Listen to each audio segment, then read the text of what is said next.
Okay. So, డేటాబ్రిక్స్ అనేదేంటంటే, suppose మీరొక రేపు ఒక కంపెనీలోకి వెళ్ళిన తర్వాత, వాళ్ళు హ్యాండిల్ చేసేటువంటి డేటా ఒక చాలా లార్జ్ అమౌంట్ ఆఫ్ డేటా ఉందనుకోండి. రోజు వాళ్ళకొక 10,00,000 ఆఫ్ రికార్డ్ ఆఫ్ డేటా వస్తుంది. ఆ మొత్తం డేటా ఏం చేస్తారంటే, ఒక ప్లేస్‌లో స్టోర్ చేస్తారు. సపోజ్ ఆ మొత్తం డేటా అనేది ఒక ప్లేస్‌లో స్టోర్ చేసిన తర్వాత, ఆఫ్‌కోర్స్ మీరడగొచ్చు, మరి పవర్ బిఐ ఉంది కదా! పైథాన్ ఉంది కదా! డేటాబ్రిక్సే ఎందుకు యూజ్ చేస్తారంటే, డేటాబ్రిక్స్ అనేది మీ ఆపరేషన్స్ ఏదైతే ఉన్నాయో, అవి చాలా ఫాస్ట్‌గా పెర్ఫార్మ్ చేయడానికి హెల్ప్ అవుతాయి. అంటే ఎగ్జాంపుల్ ఏంటంటే, మీరు సపోజ్ మీ మొబైల్ ఫోన్ ఉందనుకోండి. సో, మీ మొబైల్ ఫోన్‌లో ఒక హార్డ్‌లీ 128 జీబీ మెమరీ స్పేస్ ఉందనుకోండి.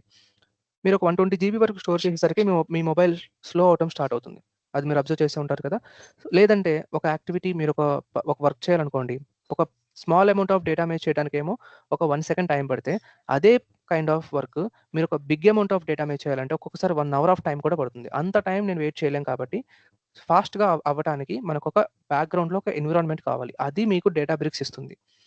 ఆ డేటాబ్రిక్స్ అనేటువంటి ఒక ప్లాట్‌ఫార్మ్‌లో మీకు బ్యాక్‌గ్రౌండ్‌లో స్పార్క్ ఆర్కిటెక్చర్ అని ఒక ఆర్కిటెక్చర్ వస్తుంది.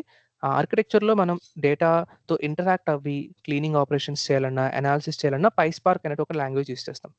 That is how the Databricks and PySpark is.